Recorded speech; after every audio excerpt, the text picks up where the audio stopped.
Racikan berita.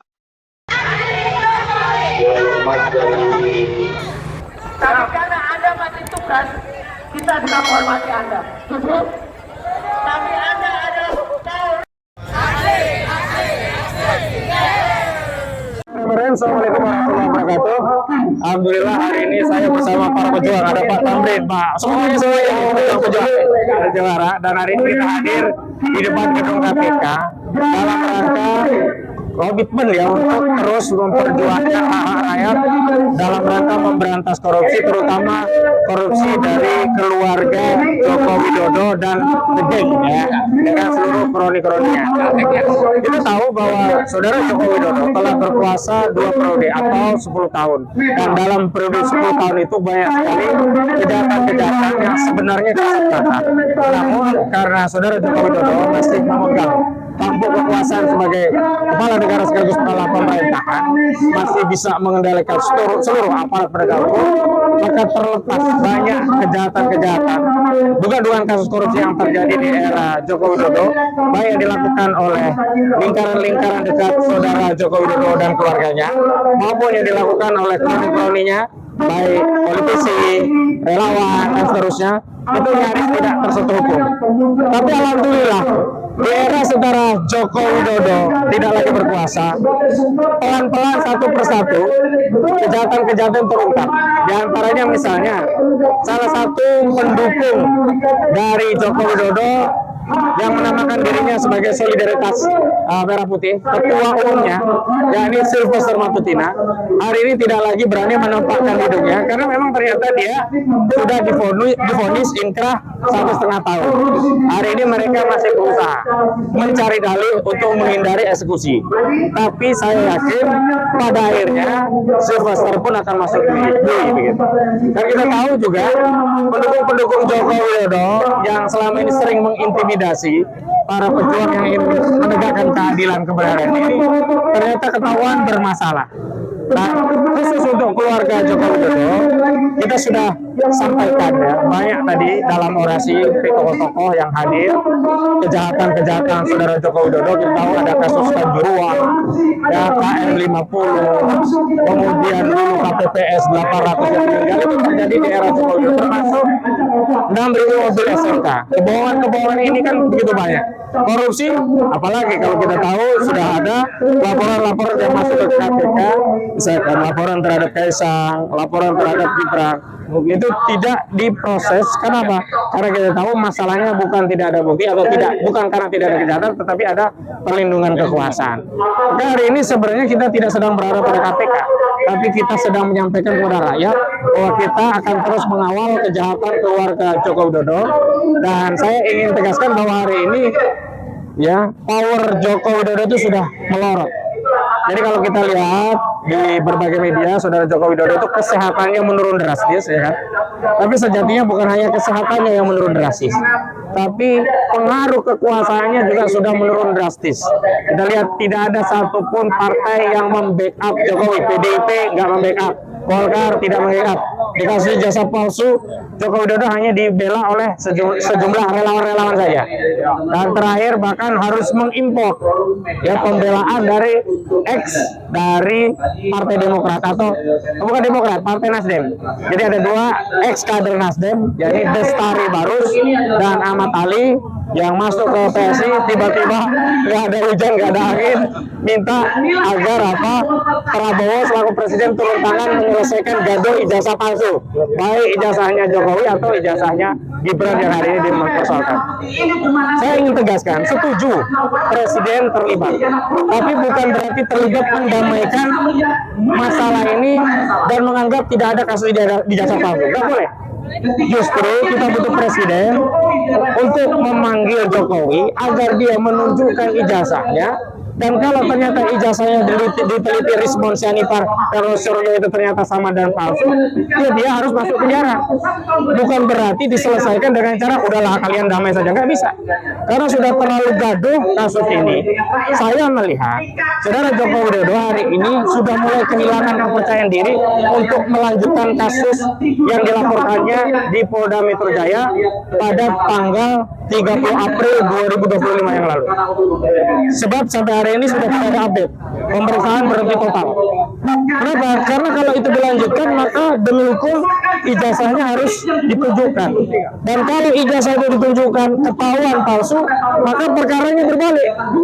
Ya, bukan responder Isuri yang salah, berarti dia yang salah. Karena itu saya menduga dia sedang berusaha keras untuk keluar dari kemelut ijazah palsu ini dengan mencari narasi dan sandaran legitimasi untuk mencabut perkara. Karena kalau langsung cabut kan malu dia, masa dia lapor cabut, berarti takut dong. Nah, hari ini dia sedang berusaha mencari legitimasi untuk keluar dari kasus ijazah palsu ini. Jadi saya kira seluruh rakyat jangan merasa lemah, apalagi kok putus asa dari dulu kok nggak ada hasil. Tidak, hari ini alhamdulillah seluruh perjuangan untuk mengkritisi saudara Jokowi makin bertambah. Orang-orang ini juga muncul makin banyak. Sementara kalau kita lihat di media pembela ijazah palsu yang ngomong kan itu saja, kan? Nah, saudara Sylvester Matutina sekarang nggak berani lagi nongol di TV, udah berkurang satu. Resman Nasution kena juga 1,5 tahun, dia kabur. Ya, dia yang sombong minta orang-orang agar hadapi seperti Rasman, ternyata dia sendiri kabur begitu ya. Dan alhamdulillah orang-orang yang terus menyuarakan masalah kejahatan Jokowi makin bertambah. Dan hari ini jenderal-jenderal purnawirawan baik dari kalangan TNI dan polisi ikut hadir membersamai. Dan ini mengkonfirmasi bahwa yang menuntut agar Jokowi diadili dengan berbagai kejahatannya bukan hanya unsur civil society tapi juga militer. Dan kita tahu sudah ada 8 tuntutan yang salah satunya dulu Forum Purnawirawan Prajurit Indonesia yang menuntut agar dimajukan Gibran. Dan sekarang juga sudah ada tuntutan dari masyarakat civil society melalui temuan yang menyatakan bahwa Gibran itu tidak memiliki ijazah SMA atau yang sederajat. Jadi kalau kita perhatikan di ketentuan pasal 169 huruf R Undang-Undang Nomor 7 Tahun 2017 tentang pemilu, bahwa presiden dan wakil presiden itu kalau mau jadi calon capres atau cawapres itu harus memenuhi sejumlah syarat. Ada A, B, C, D, E, F, G sampai R. Nah, yang R yang ke-18 itu syaratnya adalah berpendidikan paling tidak SMA, SMK, MA, MAK. MAK itu madrasah aliyah kejuruan atau sekolah yang sederajat. Nah, sekolah yang sederajat itu gampangnya kalau di kita paket C.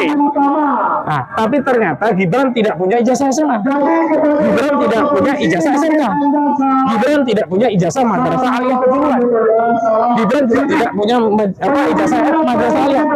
Gibran bahkan dia itu tidak punya ijazah paket C. Sehingga tidak memenuhi syarat. Nah, seseorang yang tidak memenuhi syarat maka menurut ketentuan pasal 7A Undang-Undang Dasar 1945 itu dapat dimajukan karena Majelis Permusyawaratan Rakyat atas usulan Dewan Perwakilan Rakyat dapat memberhentikan presiden dan atau wakil presiden dalam masa jabatannya apabila terbukti melakukan pelanggaran hukum seperti pengkhianatan pada negara, korupsi, penyuapan atau kejahatan berat lainnya, terbukti melakukan perbuatan tercela atau tidak lagi memenuhi syarat. Artinya apa? Kita juga jangan mau ditipu bahwa kalau mau memakjukan harus dua-duanya. Mau maju memang satu paket, mau diturunkan cukup satu, bisa satu, bisa dua-duanya, bisa presiden saja, bisa wapres saja, bisa presiden dan wakil presiden karena bunyinya adalah presiden dan atau wakil presiden, artinya bisa alternatif salah satu, bisa kumulatif dua-duanya. Saya kira ketika saudara Jokowi menyatakan dia mendorong seluruh relawan untuk mendukung Prabowo Gibran 2 periode sampai pemilu 2019, itu adalah upaya benteng pertahanan Jokowi berlindung kepada Prabowo agar tidak dimajukan. Seolah-olah kalau memakzulkan Gibran sama saja memakzulkan Prabowo. Padahal tidak, karena paketnya berbeda kecuali Prabowo tidak memiliki ijazah SMA seperti Gibran. Faktanya kan yang tidak punya ijazah SMA, yang tidak punya ijazah MA, yang tidak punya ijazah SMK, yang tidak punya ijazah madrasah aliyah maupun madrasah aliyah kejuruan itu hanya Gibran.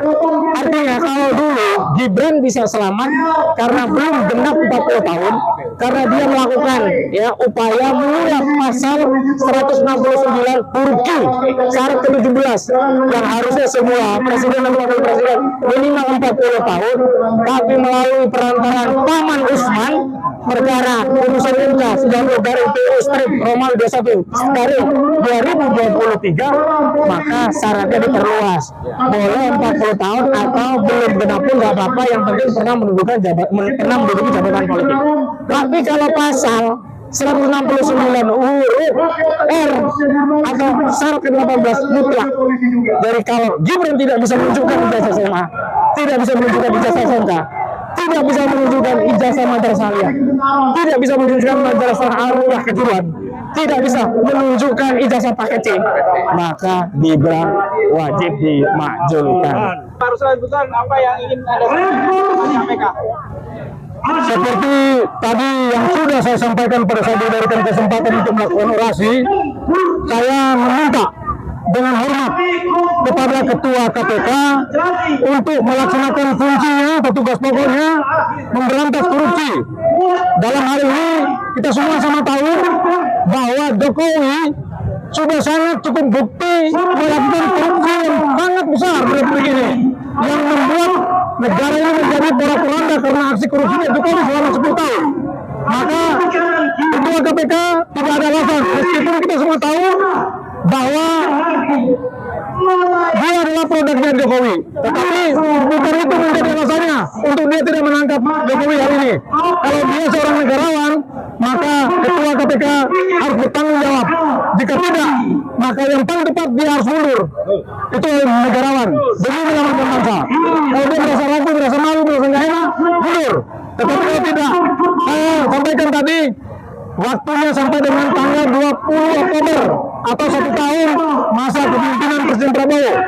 Jika itu dia tidak mengambil langkah tindak lanjutnya, maka siap-siap ada gelombang jilid 2 yang lebih besar akan terjadi.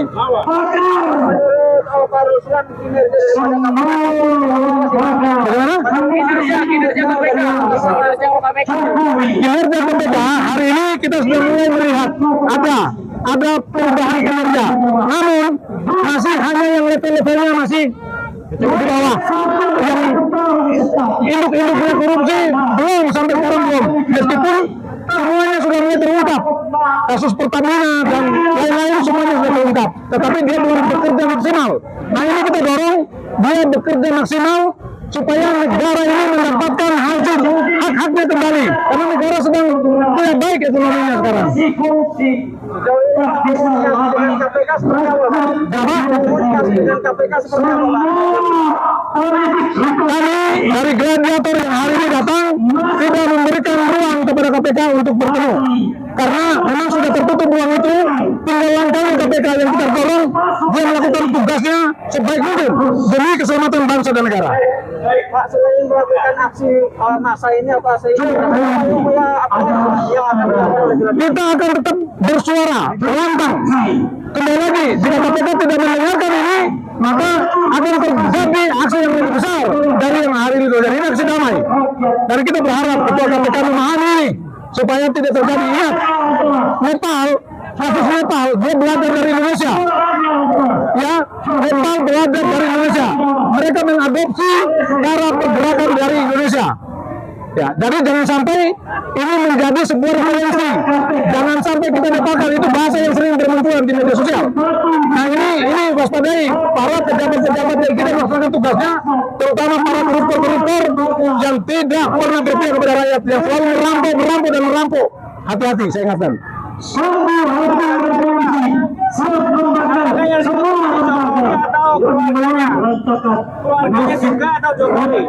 Jadi kalau kita sudah bicara Jokowi, itu adalah paketan.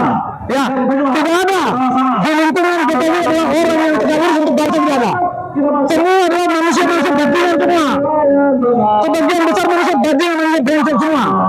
Oke, jadi kemenangan Jokowi. Lingkungan Jokowi betul salah. Oke. Bismillahirrahmanirrahim. Assalamualaikum warahmatullahi wabarakatuh. Veritas, kebenaran, probitas, kejujuran, justisia, keadilan.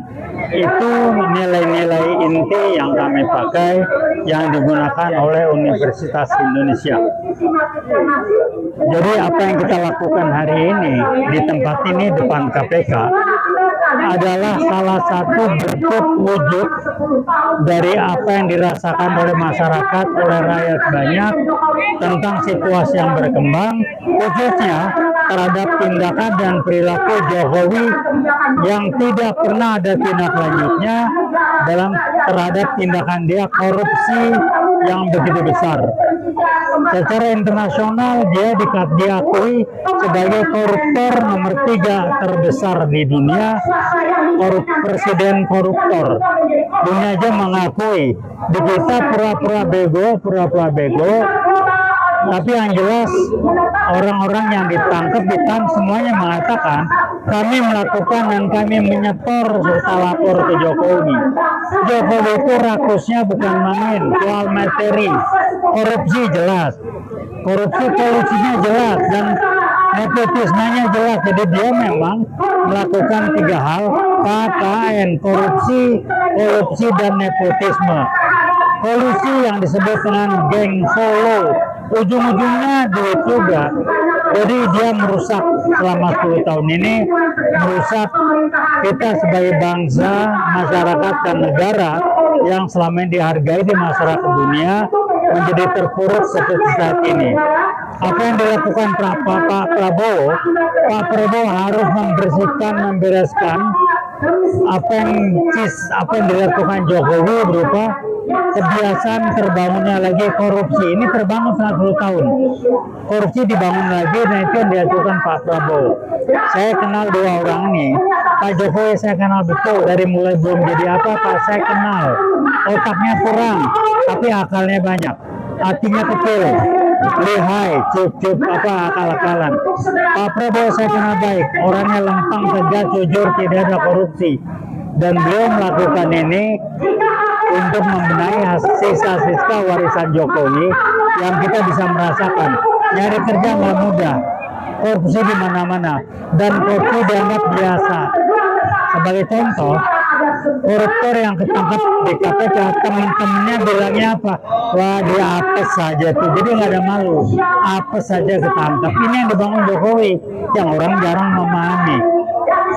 Kemudian dia merusak kebiasaan KKN, dan dia melaksanakan strategi peran dan tanggung jawab tugas dari PKI yang saya sebut PKI Gaya Baru.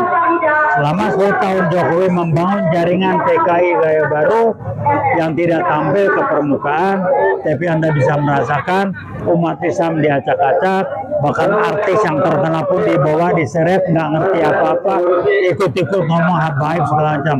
Itu bagian dari bagaimana dia memecah belah umat Islam. Tolong pahami, banyak masyarakat di kita belum bisa melihat dan memahami kalau belum terjadi.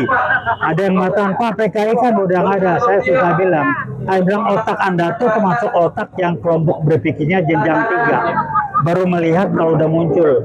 Kalau baru akan terjadi orang kasak kusuk, dia belum mampu melihat. Jadi hati-hati. Kembali saya mengatakan, PKI tidak pernah tidur, tidak pernah diam, dia akan berusaha terus. Sekarang muncul dengan PKI Gaya Baru yang akan menghancurkan kita sebagai bangsa. Kita akan dipecah belah dengan target NKRI terpecah menjadi beberapa negara, umat Islam dihancurkan. Itu sasaran PKI Gaya Baru. Kenapa? Karena letak secara geografis Indonesia itu sangat strategis. Kita kuat berbahaya, kita kuat dengan segala macam berdaya, orang-orang dan negara muslim terbesar. Ini akan mengganggu strategi besar komunis dunia, dan lewat RRC menggunakan tangan Jokowi yang sudah diatur seperti itu. Jadi saya wajib menyampaikan ini, mudah-mudahan membuka wacana pikiran rekan-rekan kita yang lain yang masih belum melihat tantangan ini. Hati-hati, PKI Gaya Baru sudah muncul. Jangan nanya mana PKI. Kalau dia muncul kayak 65, bukan Gaya Baru namanya. Itu yang saya sampaikan, tugas kewajiban tanggung jawab saya mengingatkan, menyampaikan, memberitahukan. Jangan nunggu ke membor baru kita bilang, oh iya. Demikian saya sampaikan, terima kasih. Wassalamualaikum warahmatullahi wabarakatuh. Assalamualaikum warahmatullahi wabarakatuh. Kawan-kawan semua, para seluruh Indonesia dimanapun berada, baik dalam dan luar negeri. Hari ini kita membersamai kawan-kawan dari gerakan lintas aliansi untuk melawan koruptor. Dalam hal ini, kawan-kawan di sini, baik dari ormas, serikat buruh, ojol, dan lain sebagainya, hari ini bersatu ingin agar KPK ini kembali ke jalan yang benar. Kami menganggap KPK selama ini, sama Jokowi berkuasa, hanya dijadikan sebagai alat kekuasaan, alat politik yang tentu saja tidak digunakan sebagaimana mestinya dalam rangka memberantas korupsi.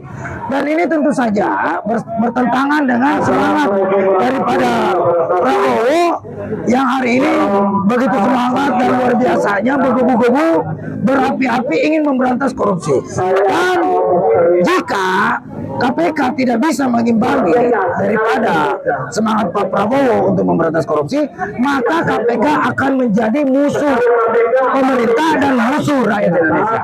Dalam hal ini, kita juga minta kepada KPK untuk segera mengadili kolusi, korupsi, dan nepotismenya daripada Jokowi selama berkuasa. Itu sudah banyak fakta yang kita lihat. Ya kan? Tetapi yang terjadi hari ini adalah pembiaran. Emang siapa sih Jokowi? Ya kan? Hebat amat di negeri ini. Apa mentang-mentang dia sebagai mantan presiden, dia tidak bisa diproses. Padahal banyak dosa-dosanya, orang juga udah tahu. Ya kan? Skandal Jokowi itu kebanyakan. Bagaimana tadi persoalan dana COVID 1.000 triliun, bagaimana dana 346 triliun di Kementerian Keuangan, bagaimana dengan mega korupsi ribuan triliun selama periode Jokowi, ya kan? OCCRP menempatkan Jokowi sebagai tokoh dunia terpilih dunia nomor 2. Itu kan harus jadi landasan. Harusnya segera bergerak, harus segera melakukan pemeriksaan dan penangkapan. Maka karena itu dibiarkan, maka hari ini bersama-sama kumpul di sini minta agar KPK dan aparat hukum lainnya untuk segera mengadili Jokowi. Terlalu banyak masalah yang disisakan oleh Jokowi yang membantu, yang mengganggu jalannya pemerintahan Prabowo. Maka hari ini terjadi banyak sekali instabilitas politik, ekonomi, dan hukum. Itu semua akibat kegagalan Jokowi dalam memimpin negeri ini 10 tahun terakhir. Ya kan, banyak kasus-kasus perampasan tanah. Banyak kawan-kawan ojol nanti juga akan menjelaskan bagaimana nasibnya selama Jokowi berkuasa itu sama sekali tidak pernah diperhatikan. Bagaimana dengan perampasan tanah rakyat, bagaimana nasib-nasib buruh ter-PHK, bagaimana kasus-kasus kriminalisasi aktivis buruh, ulama selama rezim Jokowi itu. Apalagi buruh itu amat tersinggung dengan Jokowi karena Jokowi telah berinisiasi membuat undang-undang Omnibus Law Cipta Kerja yang dibuat secara ugal-ugalan, brutal dan amburadul. Bahkan dikritik oleh aktivis buruh. Dia melakukan penangkapan terhadap saudara kami, rekan perjuangan kami, Jumur Hidayat, Bangga Saikan dan Nenggolan, dan Anton Permana, hanya karena mengkritik dan terbukti inkonstitusional, dan terbukti dibatalkan oleh MK. Ini yang membuat buruh sakit hati. Maka kami di sini bersatu bersama dengan teman-teman yang lain mendesak KPK untuk segera tangkap itu Jokowi. Ya kan? Proses itu Kaisang, proses itu Gibran, proses itu Bobi, ya kan? Proses semua orang-orang dekat Jokowi yang selama Jokowi berkuasa sudah menyalahgunakan kekuasaan untuk kepentingan pribadinya. Ya kan? Itu bisa dilihat. Anda bisa bayangkan aja macam kayak Gibran, kayak Kaisang, dia cuma bilang dulu cuma dagang pisang, dagang martabak. Mana ada keuntungan sampai 92 miliar hanya gara-gara jual pisang goreng sama martabak. Rakyat juga tahu kalau itu adalah modus upaya-upaya untuk mencuci uang-uang hasil korupsi. Maka dari itu kita minta juga kepada Pak Prabowo untuk desak Kejaksaan Agung Bareskrim Mabes Polri dan KPK untuk segera memproses KKN yang dilakukan oleh Jokowi dan antek-anteknya. Semua terbukti bisa dilihat. Hari ini banyak pembantu-pembantu Jokowi sudah ditangkap oleh KPK. Tapi yang kita inginkan adalah Jokowi sendiri. Masa pembantu-pembantunya udah pada ditangkap, ya kan? Tapi Jokowi sendiri dipanggil aja kagak. Ya kan? Padahal kita juga udah tahu bahwa setiap warga negara bersamaan kedudukannya di mata hukum dan pemerintahan. Mana konteks keadilannya? Semangat Prabowo jangan sampai dibikin kempes oleh KPK. Maka dari itu, kalau KPK nggak bergerak lagi, maka kita minta kepada Presiden Prabowo untuk segera mengganti komisaris KPK ini. Nah, ini ada kawan saya dari Ojol, silakan. Assalamualaikum warahmatullahi wabarakatuh. Kami menegaskan bahwa tangkap dan adili Jokowi, karena Jokowi adalah biang kelempar berbagai permasalahan di Republik ini, termasuk melakukan pembiaran terhadap masa depan jutaan pengemudi Indonesia sampai saat ini tidak pernah jelas maksud nasibnya. Saya melihat Jokowi melakukan pembiaran terhadap eksploitasi dan manipulasi terhadap jutaan masyarakat pemuda online dari perilaku aplikator yang rakus, tamak dan serakah. Sekali lagi, segera tangkap dan adili Jokowi agar Indonesia aman, merdeka, Indonesia maju bersama rakyat. Merdeka. Ya, terkait dengan mohon izin, saya ingin menyampaikan terkait adanya penunjukan dari Bloomberg yang menunjuk Jokowi sebagai dewan eksekutif. Kami dari SPPB menyatakan sikap bahwa kami menyatakan bahwa Jokowi tidak pantas ditunjuk sebagai dewan eksekutif karena dialah penyebab terbaru perekonomian yang ada di Indonesia. Terima kasih.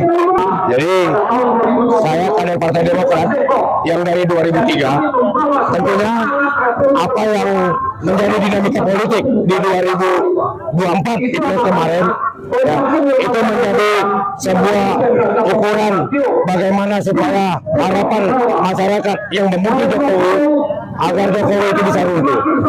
Saya mengimbau kepada Bapak Prabowo, Pak Prabowo, ingat Pak, 2014, 2019, saya pendukung Bapak Pak. Jokowi ngobrol-ngobrol Pak. Jokowi begitu jahat terhadap proses yang ada. Tentunya dengan masuknya AHY ke pemerintahan Jokowi, harapan saya sebagai kader Demokrat, inilah salah satu untuk menghancurkan Jokowi dari dalam. Jika AHY, Prabowo dan Anies bersatu, selamatlah Indonesia. Akhirnya saya di sini hanya satu, memperjuangkan hak saya, anak-anak saya, cucu-cucu saya. Tangkap Jokowi, karena Jokowi telah merusak tatanan negara. Saya pikir seperti itu. Terima kasih. Bismillahirrahmanirrahim. Assalamualaikum warahmatullahi wabarakatuh.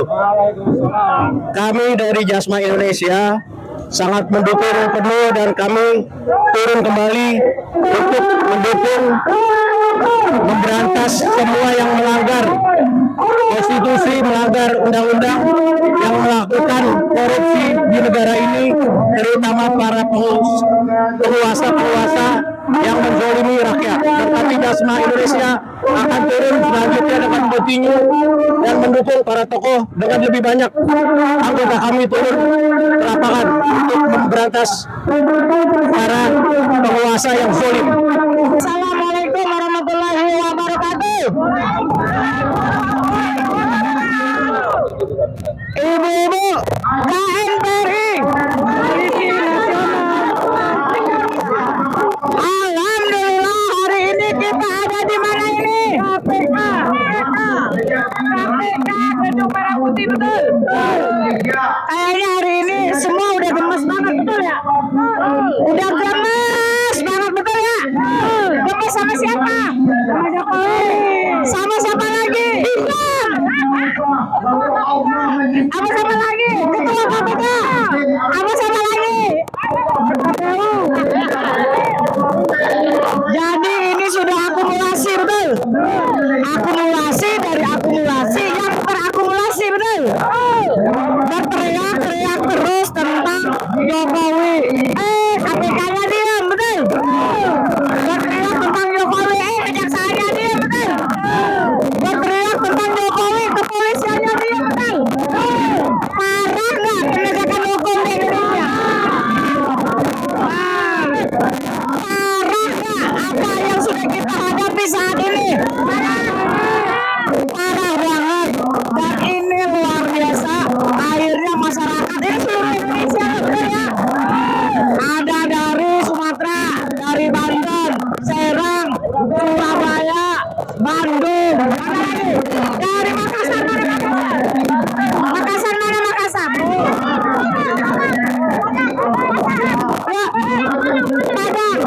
ini udah seluruh Indonesia turunnya permintaannya apa ibu-ibu?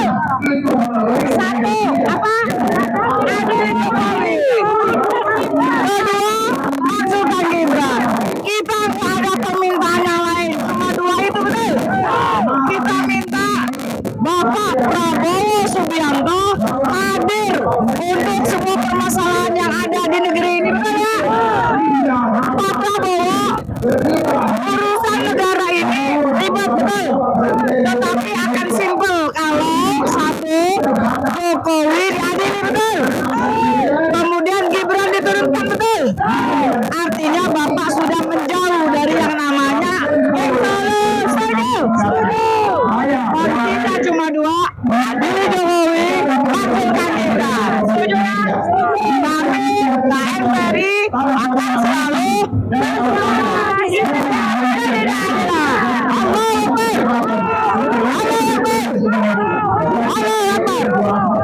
Wassalamualaikum warahmatullahi wabarakatuh. Untuk melakukan penangkapan para koruptor.